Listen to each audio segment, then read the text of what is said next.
ክርስቲያኖች የኛዎቹ ክርስቲያኖች ይሄ መልእክት ለእናንተ አይመለከትም፣ እለፉት። ሙስሊሞች ብቻ አዳምጡኝ። እኔ ዩቲዩብ አለኝ እየገባችሁ በሁለት ቀን ውስጥ 10,000 ከገባ መድኃኔዓለምን ምስክሬ ነው እመብርሃንን ከሁለት ቀን በኋላ እኔ ሙስሊም ሆናለሁ። ክርስቶስ ምስክሬ ነው። አንድነታችሁን ለዩ። ቃሌ ነው፣ ቃሌን አላጥፍም። እስከ ሁለት ቀን ድረስ ብቻ። ከሁለት ቀን ካለፈ አልሆነም።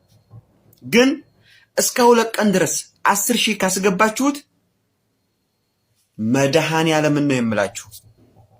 ታጋርጊያችኋለሁና